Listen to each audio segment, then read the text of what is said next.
You're not a doctor. You're just playing pretend. That's what my father said when I stitched the gash in his palm after he broke a glass in a drunken stumble. I was 14. The blood was running down his wrist in sheets. My mother was screaming. My brother, Jason, was crying and hiding under the kitchen table. No one else moved. I boiled the needle, wiped the skin with rubbing alcohol, and threaded fishing line through his flesh with hands that didn't shake, because they couldn't afford to. After I tied the last knot, he looked at me, eyes glazed with whiskey, and said that line. Then he pulled his hand away and walked off like I'd offended him by stopping the bleeding. My mother didn't even look at me. She went after him, calling his name like I'd never been there. Jason? Jason got a milkshake and a new video game the next day, because the trauma was hard on him. Me? I scrubbed the floor of bloodstains and watched the sun come up over a quiet, indifferent kitchen. So, let me ask you something. Have you ever saved someone's life, then been told you didn't matter? If you have, or if you've been the invisible one in your own family, the one who gives everything and receives nothing, you're not alone. You're not crazy. And this story is for you. Take a second to like this video if you've ever felt unseen. Drop your location and local time in the comments so I know I'm not speaking into the void. And if this story finds you where you need it, subscribe. We tell the truths nobody else wants to say out loud. Now, let's listen to my story journey. I'm Ava Jennings. I'm 37 now. But this starts back in Savannah, Georgia, in a 2-story colonial house that looked like a magazine cover on the outside and felt like a tomb on the inside. Everything was decorative, curated, except me. I wasn't pretty like my mother wanted. She used to pinch my waist and say, "You'll never find a husband with posture like that." I was all elbows and eyes, scrawny from staying up too late reading anatomy books under the covers with a flashlight. I had one friend, our housekeeper's daughter, Elena, but she moved away in 7th grade, and after that, I stopped trying. Jason was the golden one, 2 years older. Dimples like a toothpaste commercial and a way of lying so smooth even I believed him sometimes. My parents had his future mapped out before he could spell his own name. "He'll be a leader," my father would say at dinner. "He's got presence." I had presents too, just not the kind they wanted. At school, I was invisible, but in the biology lab, I was a god. I could dissect a frog with surgical precision. I memorized every bone in the human body by 12. When my teacher, Mr. Lamont, said, "You should be a surgeon," I clung to that like it was oxygen. He was the first adult who didn't laugh at the idea. At home, it was different. My parents didn't believe in women with ambition. They believed in appearances. "A lady doctor," my mother once said, "is a contradiction. It's like a pregnant nun." She laughed at her own joke. Jason got into Duke on a sports scholarship he didn't earn. He tore his ACL the first month and dropped out within the year. But no one said anything. The official story was he was exploring business opportunities. I got into Johns Hopkins pre-med on a full ride. I remember standing in the kitchen, acceptance letter in hand, waiting for someone to be proud. My father looked up from his newspaper and said, "You're not going to Baltimore alone. What kind of girl goes off like that?" My mother muttered, "You'll come back pregnant or bitter." I said nothing. I just packed. Got on the Greyhound bus with my grant money and a duffel bag. I left that house like a shadow. They didn't hug me goodbye. They didn't even stand on the porch. They never visited. Not once. Not even when I won the cadaver competition. Not when I got published in a peer-reviewed journal. Not even when I was invited to observe a cardiac surgery in my 3rd year, something most students never touch before residency. Jason called once. He needed money. That was the first year I started donating plasma for cash. I sent him what I had. He never said thank you. And I kept stitching the wounds no one else wanted to touch. That's who I was. That's who I still am. But back then, I thought if I was good enough, just perfect enough, maybe they'd see me. Maybe they'd love me. God, I was young. I don't remember the first time I realized I was never going to be the daughter they wanted. But I do remember the last time I tried. It was Christmas break, second year of med school. I had just finished an exhausting rotation in emergency trauma, had stitches on my own thumb from a shattered IV port, and came home with a tiny box I'd saved up for. One of those custom-engraved pens, the kind real doctors carry in their coat pockets. I had it wrapped in green paper with a gold ribbon. It was for my father. He opened it, stared at the name etched on the side, Dr. Ava Jennings, Johns Hopkins School of Medicine, and set it down on the side table like it burned. "You shouldn't have wasted your money," he said. Not "thank you," not "I'm proud of you," not even a damn smile. He looked at my mother and said, "She still thinks she's gonna make it. That school's just filling her head with ideas." Then he got up and went to refill his drink. I was 23 years old, an adult. But in that moment, I felt 6 again. Small, stupid, shameful for even trying. My mother was quieter, always quieter, but her silence cut deeper. She told me once that she used to sew her own dresses and wanted to be a fashion designer. Said it with the softness of regret. But then she looked me square in the eye and added, "But dreams are selfish, especially for women. You'd know that if you thought about more than yourself."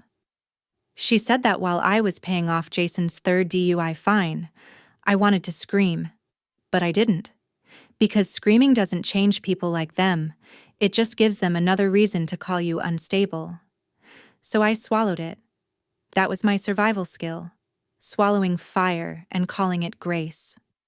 Jason came in later, reeking of weed and cologne, slung an arm around me like we were best buddies. "Still pretending to be a doctor, huh?" he said with a smirk. "Hey, maybe when I open my gym, you can be the in-house medic." I laughed. That fake, exhausted laugh women use when they know they're being mocked, but don't want to seem dramatic. He never opened the gym, but he did get a job. At the county hospital, the same hospital where I had interned 2 summers prior, unpaid, sleeping 4 hours a night and commuting 2 hours each way. Jason? He got in through one of Dad's friends, some old poker buddy on the hospital board. "Just helping the boy get on his feet," Dad said. Jason lasted 5 months, got caught skipping shifts and stealing medical equipment to sell online. Guess who paid to make the charges go away? That's right, me. He called me crying, said he was scared, said Mom would disown him, said he'd pay me back. He never did, and I never told them. Because somehow, deep in the cracked core of me, I still thought protecting him would win me love, or at least proximity to it. You see, I didn't just want to be seen. I wanted to be chosen, like Jason had been from the moment he opened his eyes. By year 4, I'd stopped talking to my family altogether.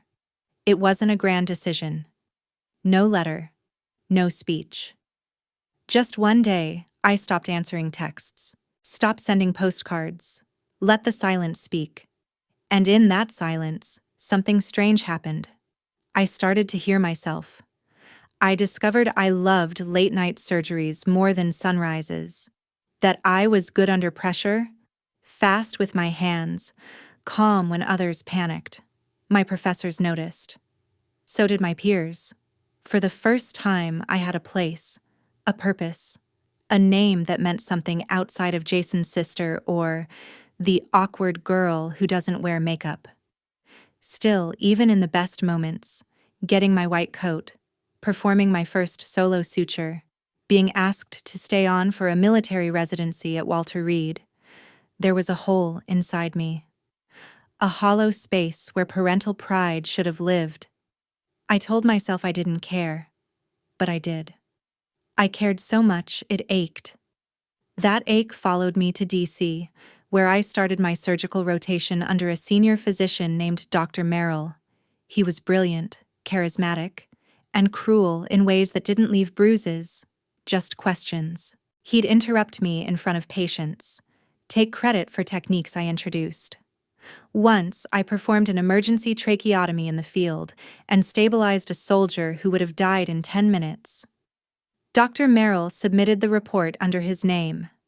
When I confronted him in private, he smiled and said, "You're young. No one would believe you anyway." It was the exact same tone Jason used when I caught him rewriting my college essays and signing them with his name. Déjà vu in a lab coat. Still, I stayed silent. Because women who report up the chain rarely make it out clean. Because I had no one backing me. Because I knew how fast a lie could spread when the truth came from a mouth like mine. So I took the hit. Let it slide. Until he stole my thesis. My capstone research project on low-resource battlefield wound closure. I'd been developing it for 2 years, pulling data from real-time trauma scenarios. He submitted it to the International Field Medicine Journal under his name. When I brought the original files to the board, they told me, "It's your word against his. You didn't copyright your data." And when I called my father, choking back tears, trying to explain, "I just wanted someone to say this isn't your fault," he said, "You should have protected yourself better. Don't come crying now. You always were too emotional." I hung up. Then I cried. But only for 5 minutes. Then I packed a go-bag, walked into Morell's office and told him I was reporting his conduct to internal affairs, even if it cost me everything. He smiled. "You'll regret that." And he was right. Because 3 weeks later, I was told my assignment had been changed. "Reassigned," they said. "Not a punishment, just a rotation adjustment." But I knew. I was being buried. Out of sight. Out of the way. And the worst part? It worked. They sent me to a remote military clinic in the middle of nowhere. Fort Dyer, Idaho. The kind of place where no one really asked questions, where the winters were long and the paperwork longer.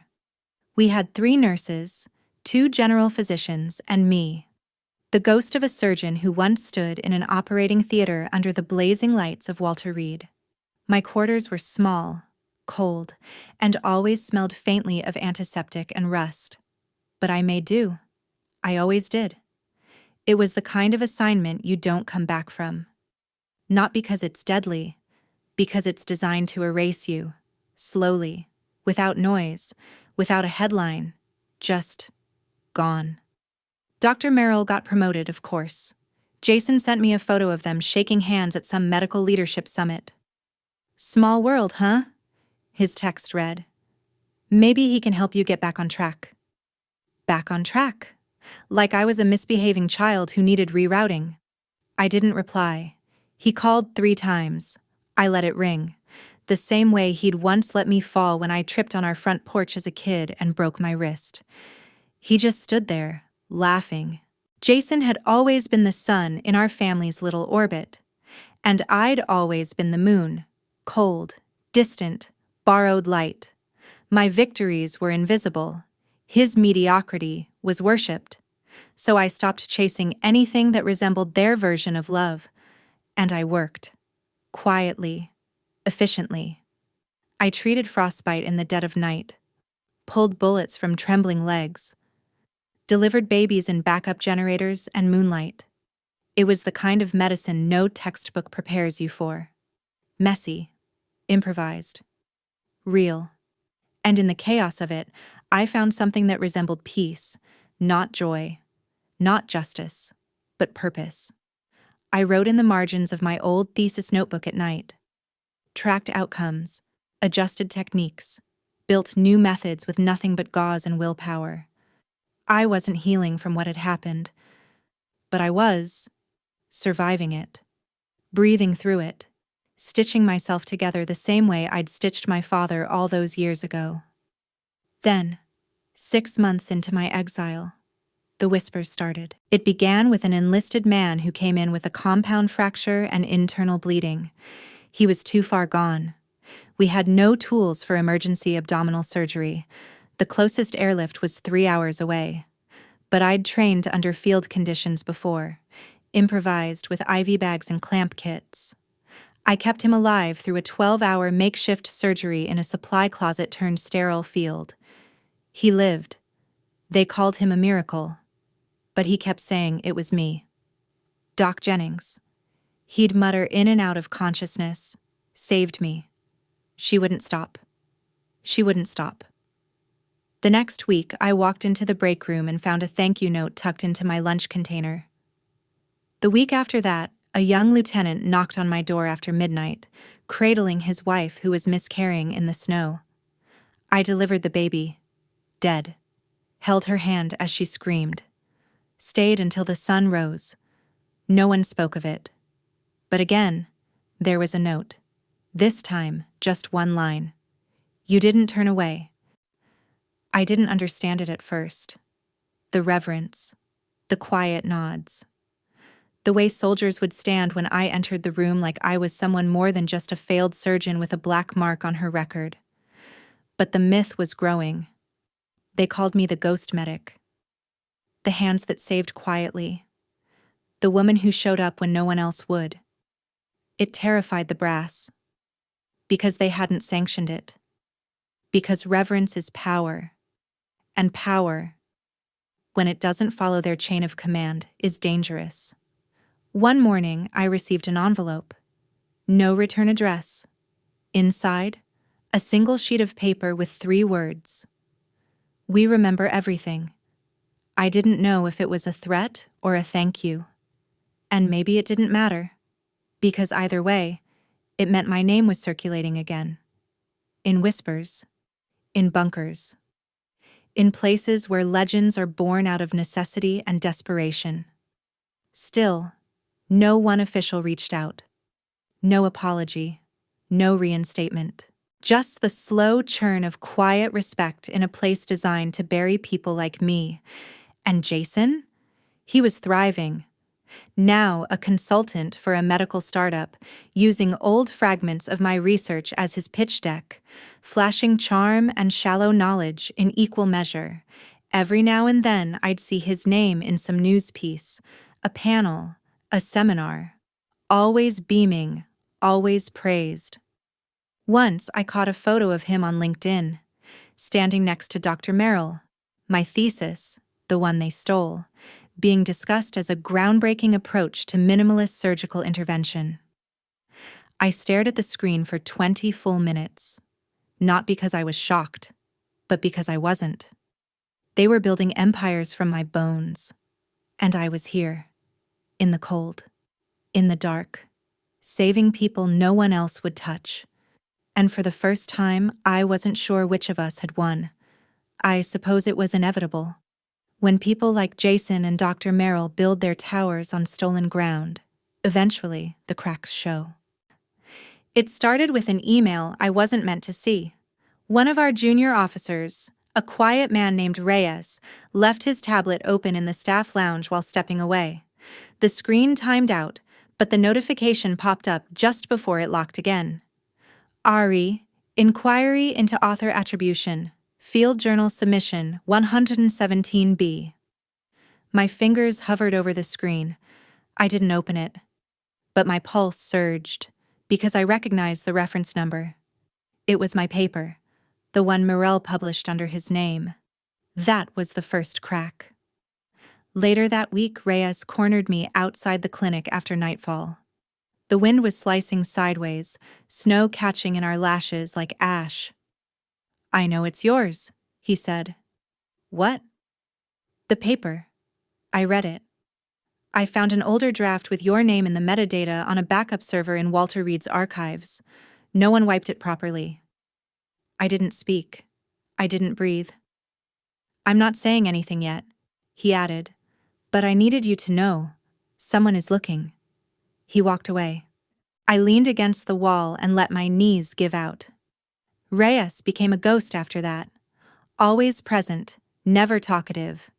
But every now and then, a new patient would arrive, transferred from God knows where with no real explanation. Their charts came half redacted. Their injuries were inconsistent with what was reported. I treated them anyway. One woman came in with third-degree burns and no identification. She barely spoke, but clutched my wrist while I dressed her wounds. "They said you could help," she whispered. "They said you were real." That phrase echoed through me like a prayer I'd forgotten the words to. I began to suspect the truth. Reyes wasn't just a junior officer. He was watching, gathering, feeding whispers into the right ears. And I wasn't the only ghost in the system. Then came the accusation. A formal letter.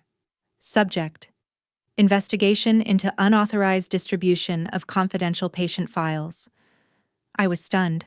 According to the report, a breach had occurred through my old access credentials, ones that should have been deactivated when I left Walter Reed. Files from high-profile cases had been sold, traced back to my ID, my former apartment, my devices. I felt sick. The only one who'd ever had full access to my files? Jason. He used to borrow my laptop when his own died. Always forgot to log out. Always needed just a few things for school projects. I called him. He answered on the third ring, his voice smug. "Wow. Haven't heard from you in years. Finally ready to say sorry? Did you use my access codes, Jason?" Silence, then laughter. "Relax. You really think the Army cares? I just needed leverage for a deal. No one's gonna come after you. They already have. Well, maybe you shouldn't have ghosted me. Family's supposed to help each other." That was his logic. That using me, ruining me, was helping himself. And that's what family did. I hung up before I could say the things I wanted to, before I could scream that I gave him my blood, my money, my goddamn dreams, before I could tell him I'd once skipped eating for a week to send him rent. None of it mattered to him. Not then. Not now. The next month was hell. Investigators came, searched my quarters, froze my pay, revoked my clinical privileges. I wasn't fired, but I wasn't allowed to touch a patient either. They called it precautionary suspension. I called it what it was. Exile within exile. I was 36 years old, blacklisted, forgotten.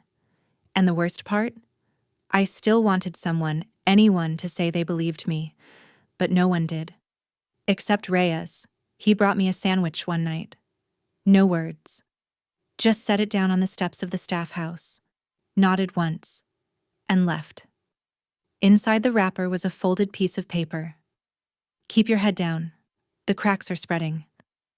That was all. But it was enough to keep me breathing. A month later, I heard it on the radio during a routine inventory check. A scandal at Gray Hall Medical Tech. CEO Jason Jennings under investigation for falsifying credentials and misappropriating patient records from a military database. I dropped the clipboard. The words blurred. Allegations include identity fraud, IP theft, and national security breaches. He was exposed, and with him, the chain of corruption he'd tethered himself to, including Dr. Morell. It was like watching the tide go out after years of drowning, but it wasn't vindication. Not yet, because no one had cleared my name. My file still read, under investigation. My credentials still revoked. I was still a ghost, but now the ones who erased me were finally bleeding in public. A week later, Reyes came to my door. He looked older, paler. He handed me an envelope, marked confidential. Inside was a formal letter. "The review board has found insufficient evidence to support allegations made against Dr. Ava Jennings. All privileges reinstated, effective immediately." There was no apology, no ceremony, just a few typed lines undoing years of silence. But that was enough. Enough to scrub off the stain. Enough to put my name back where it belonged. Reyes didn't stay long. Before he left, I asked him, "Why did you help me?" He shrugged. You saved my mother. In Haiti, 2008. You didn't know her name. You just worked. No cameras, no speeches, just hands that wouldn't stop. I had no memory of it, but that's how most of my life had been, saving strangers while being forgotten by blood.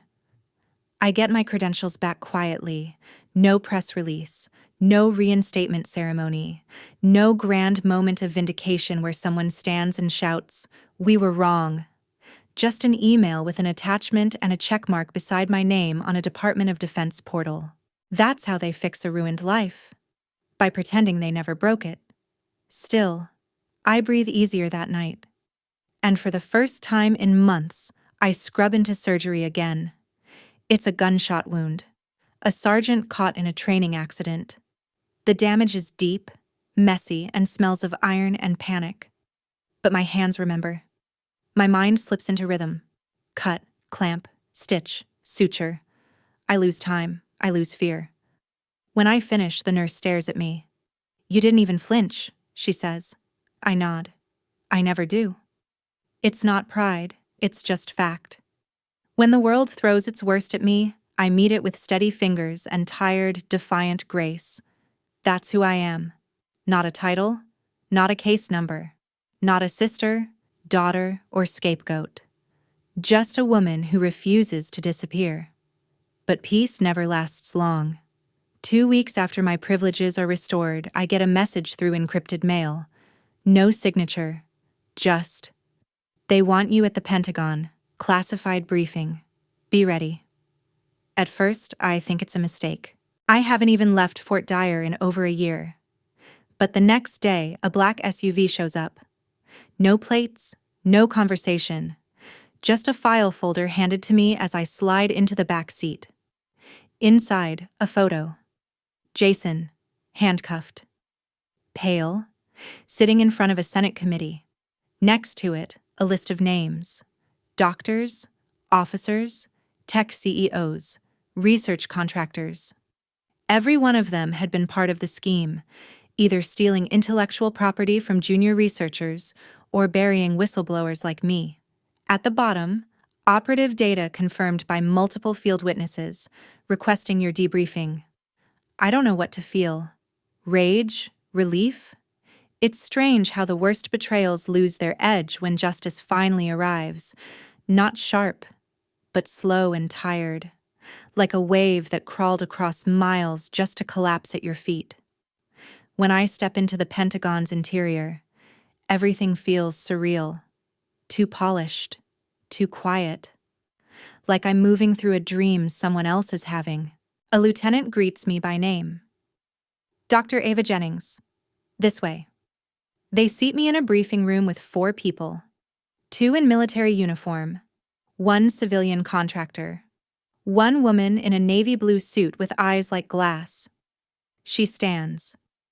We've reviewed your fieldwork, your thesis, your patient records, and the testimony of over 24 individuals who've been under your care. What you did, off the books, under pressure, without support, is extraordinary. She opens a folder, flips to a photo. A woman with a prosthetic leg and a scar across her jawline. I recognize her. She was brought to my clinic last winter. Frostbite and sepsis. I'd performed a below-the-knee amputation with a dull blade and a salvaged clamp. She'd never said a word the entire procedure, just held onto a rosary until her knuckles bled. She's now a senior analyst at Homeland Security. The woman continues. She credits you with not just saving her life, but preserving her faith in this country. I blink. Why am I here? I ask. The woman smiles faintly. Because when all this began, you were erased. But your story didn't end. It grew. It spread. People listened. And we're going to let them hear the truth. I want to ask what she means, but then she gestures to a side door. Follow me. The room they lead me into is massive. Marble floors, spotless walls, rows of chairs. It's filled. Men in medals, women in tailored suits. A few faces I recognize from television. At the podium stands a tall man in a crisp uniform. I don't recognize him. Not at first. But when he speaks, his voice reaches straight into my memory. Before I begin, he says, I want to acknowledge the person who trained me, who taught me that medicine isn't about praise or protocol, but about showing up when no one else will. He pauses, looks at me, smiles. The only reason I'm standing here today as Surgeon General of the United States, he continues, is because of Dr. Ava Jennings. She trained me at Walter Reed before they threw her away. She taught me how to think under fire, how to lead without ego, and how to stay human, even when the system treats you like a ghost. There is silence. Then, applause. Loud, long, and not polite. Real. I stand there, frozen. I feel a tear slip down my cheek before I realize I'm crying. Not because I need their approval, but because I survived long enough to be seen. After the ceremony, people begin to gather. Not for photographs, not for media. For me. They come up one by one, officers, medics, a few civilians, each with a story, a moment, a scar. I was the Marine with the collapsed lung in '09. You said, don't worry, I've done worse with less. And then saved my life with a drinking straw and duct tape. I was the nurse you shielded during the blackout riot. You told them I was your superior so they wouldn't hurt me. You probably don't remember me, but I remember how you looked at me like I mattered. I shake their hands, nod, barely managing to speak. My throat feels lined with sandpaper. Each word they offer me is like a thread stitching something inside me back together, something I didn't realize was still open and bleeding. And still, I wait for it to fade. The applause, the attention, the kindness, because my body remembers what comes next. The cold, the dismissal, the moment when the world goes back to normal and I return to being the woman who was always just a little too much or not enough. But it doesn't fade. Not this time. They don't forget. 3 days later, I'm offered a position. Senior Consultant for Combat Medical Ethics and Innovation. A fancy title, yes. But more than that, a voice, a platform. I'd be responsible for mentoring new recruits, guiding military field protocols, and, most importantly, protecting the intellectual property and field notes of underdog medics like myself.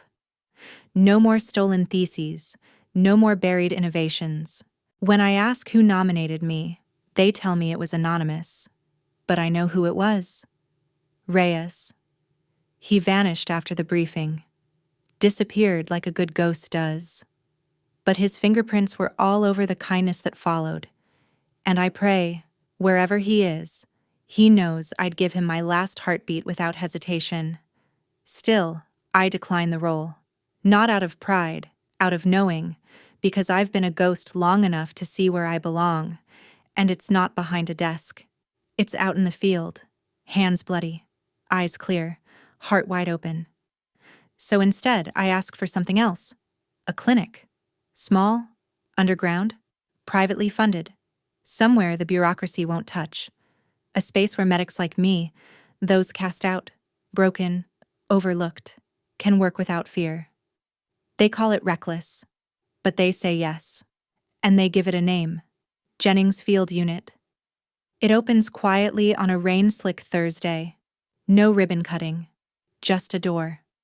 A soft buzz of overhead lights, a place where the patients don't need IDs and the doctors don't need permission to care. The first patient is a young Afghan translator with an untreated leg wound and a son who won't let go of his hand. I clean the injury, talk to the boy, and give them food before they leave. No insurance forms, no lectures, just help. The way medicine is supposed to be. That night, I get a letter, mailed to the clinic. No return address. Inside is a single photo. Me at the Pentagon, looking stunned while the Surgeon General speaks. On the back, written in familiar handwriting. You trained him well. You trained all of us. We remember everything. R.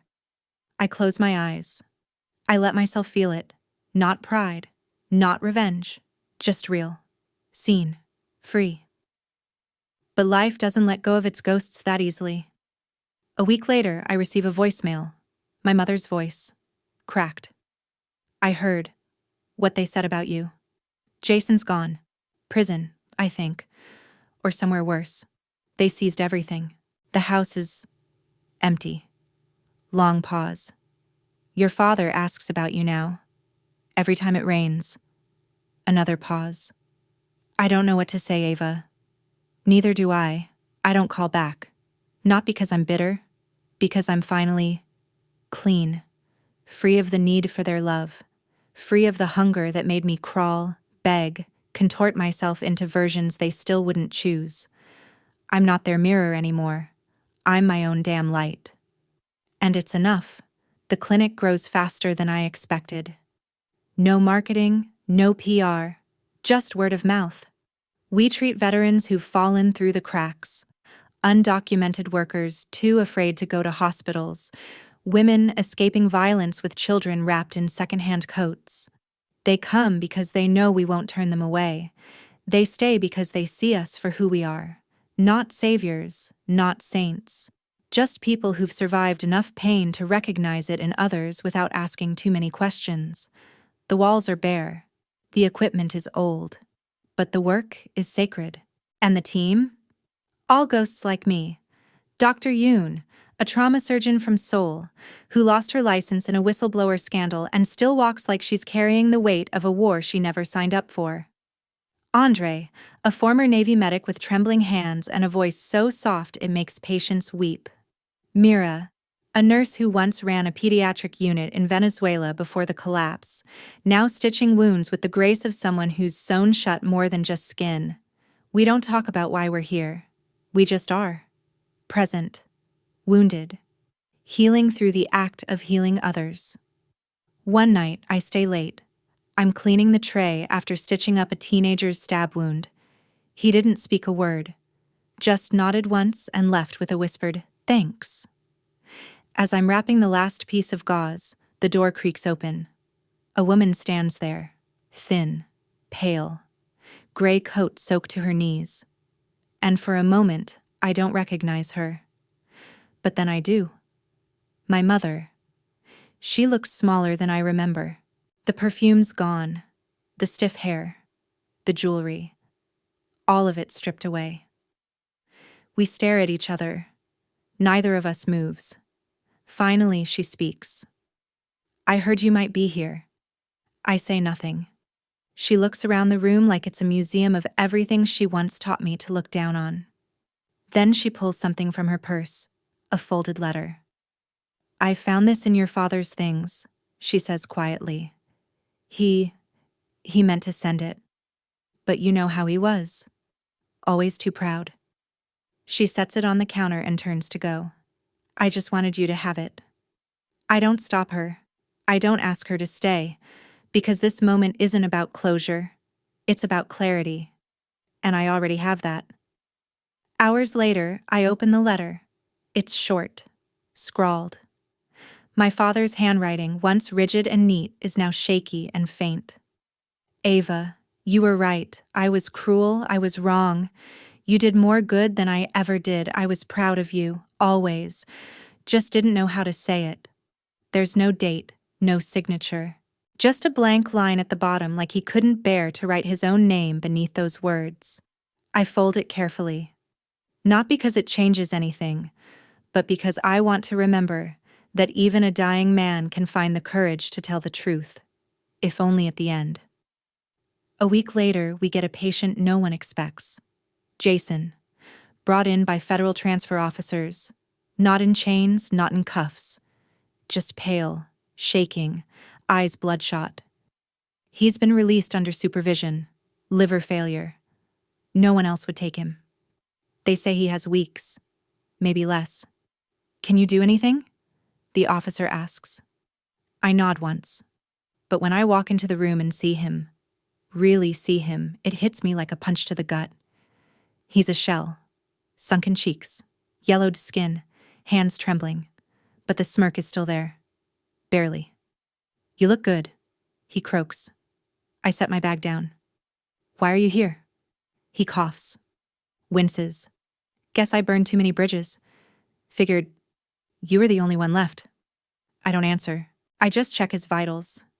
His pulse is weak, his blood pressure worse. Why? He asks suddenly. Why help me? After everything? I tighten the cuff on his arm.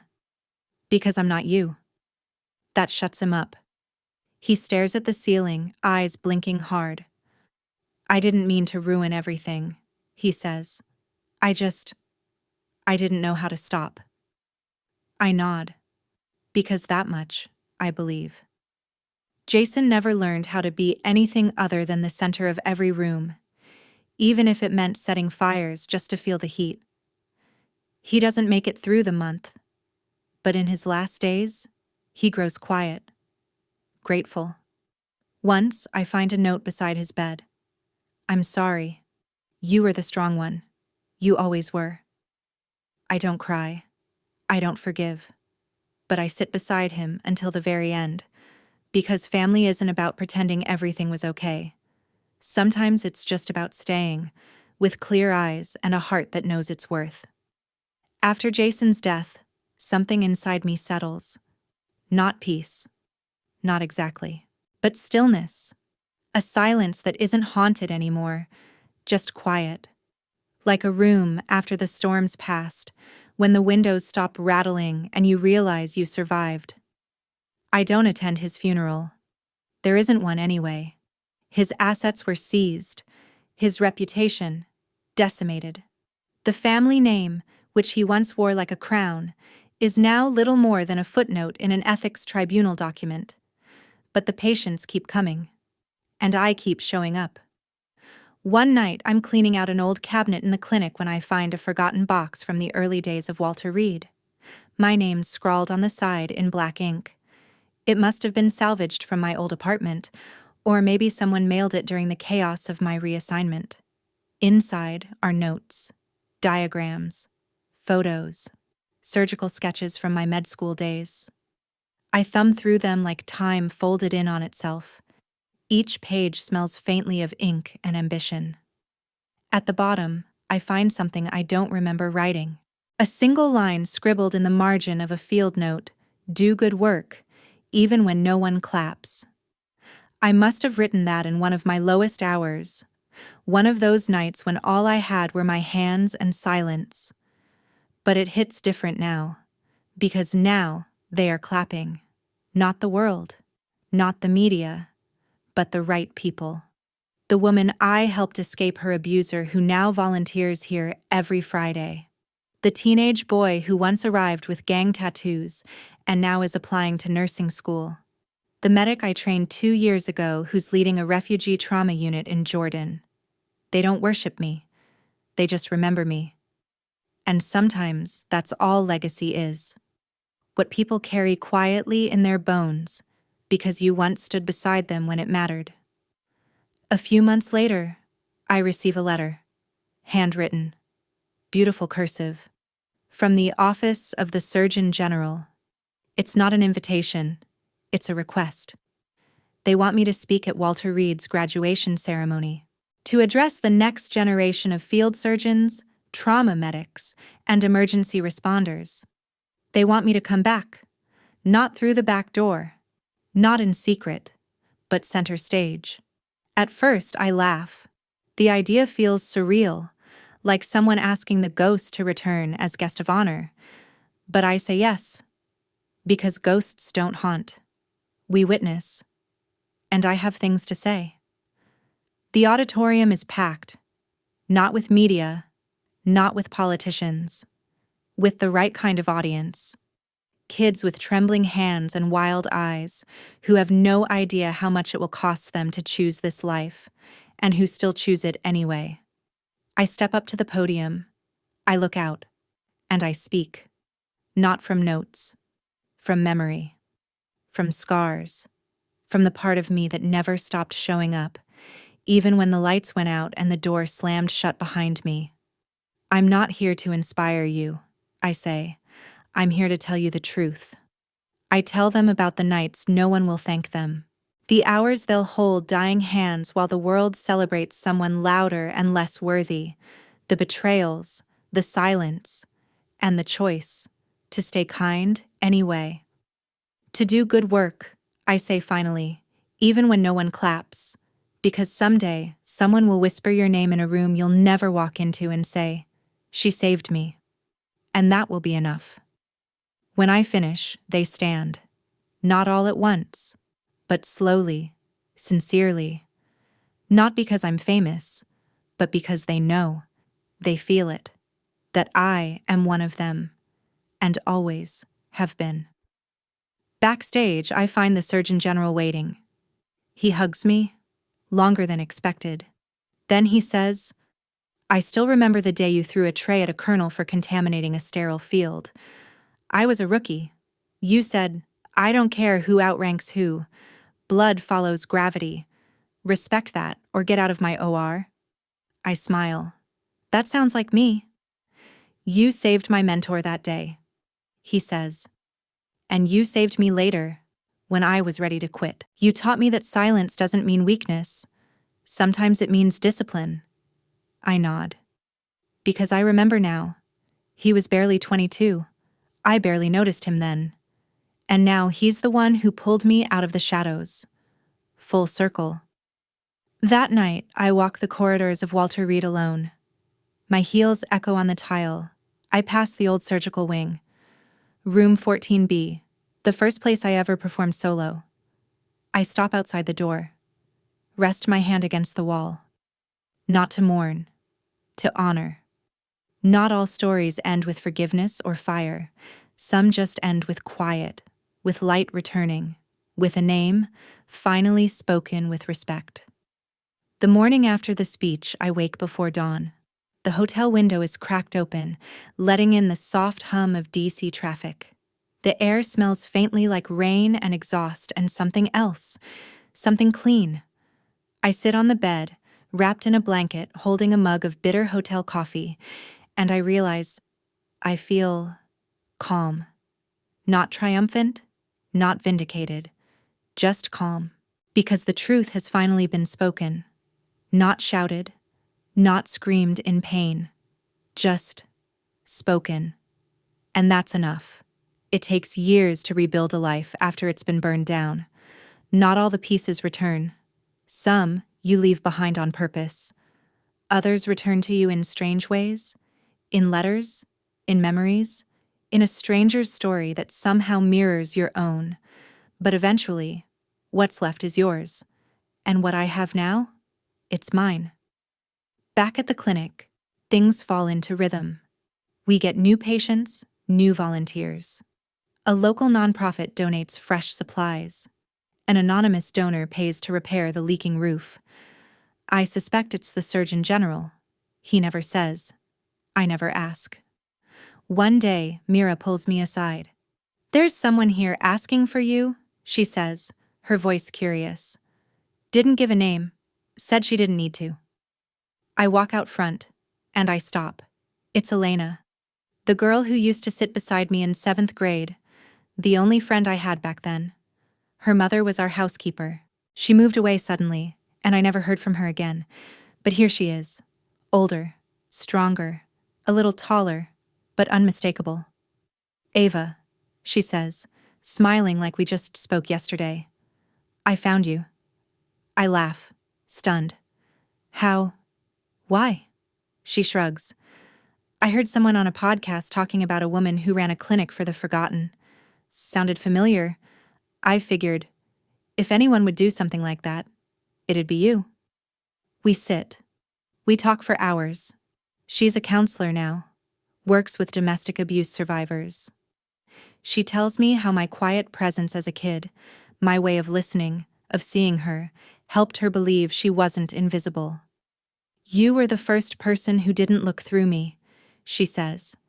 And just like that, I feel the full arc of my life settle into place.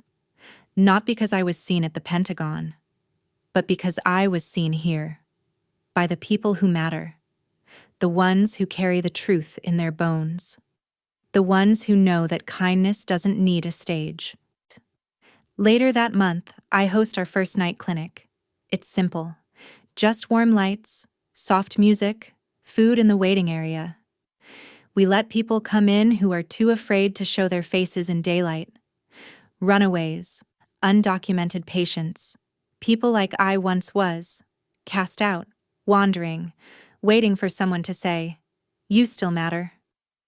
I treat an older woman with frostbite, a teenager with infected piercings, a man who doesn't speak but sobs when I touch his arm gently and say, "You're safe here."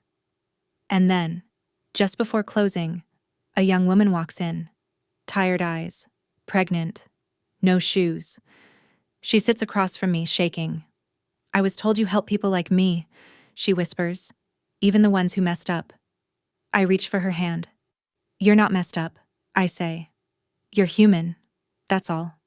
She cries, and I sit with her until the sun begins to rise. That morning, I walk outside as light spills over the cracked pavement. Birds scatter. The street hums with early life. And for once, I don't feel haunted. I don't feel like I need to prove anything. Not to my family, not to the world, not even to myself. Because I know who I am now. Not Jason's sister, not the failed doctor, not the woman they buried and forgot. I am Ava Jennings, survivor, surgeon, ghost made flesh.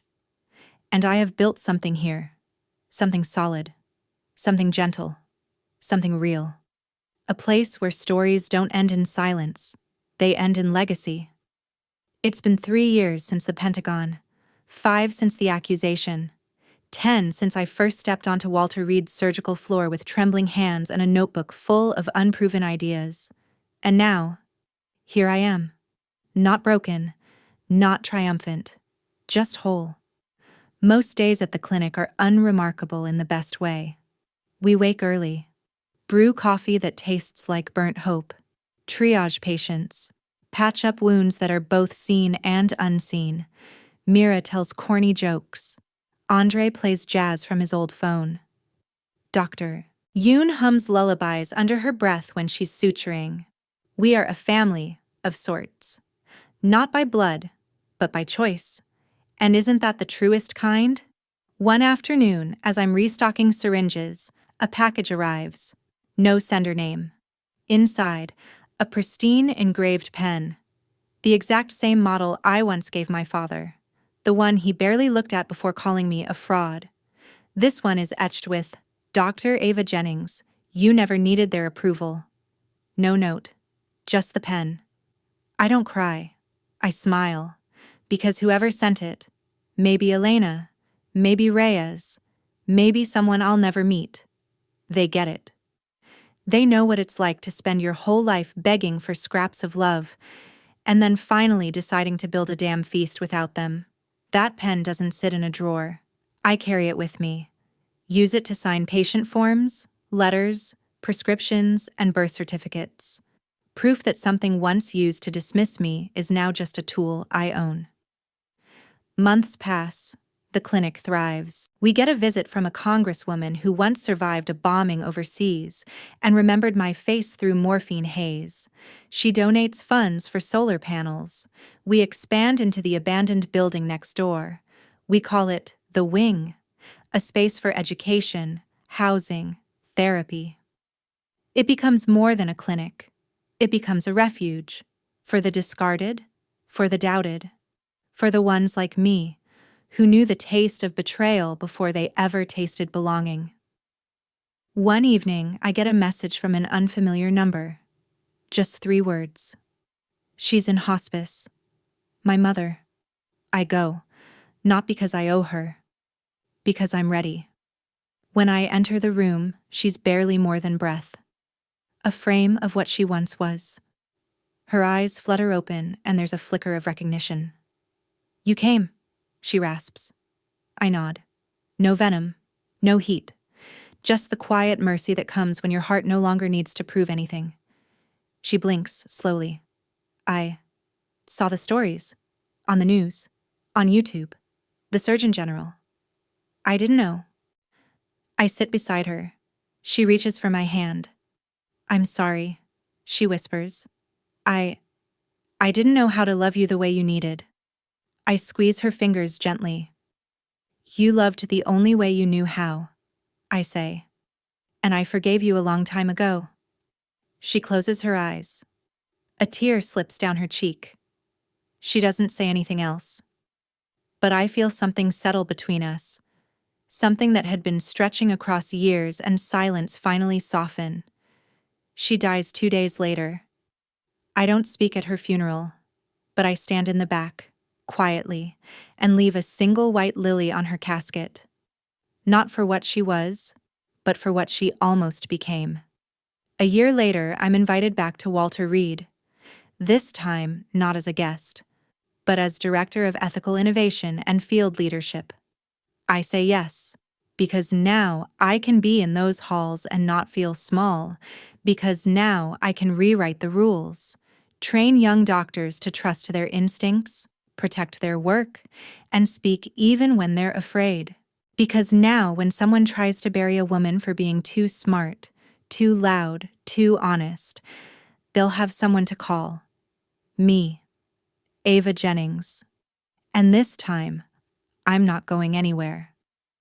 So if you've ever been called worthless, if your family laughed when you dreamed too big, if someone stole your voice and painted over your name, know this: your worth isn't theirs to define. You are not their silence. You are not their shame. You are every step you've taken forward despite them. And one day, when the world finally sees you, you'll realize they were never the measure. You were, all along. Thank you for listening to my story journey. And if it reminded you of your own, know that you're not alone. Not anymore.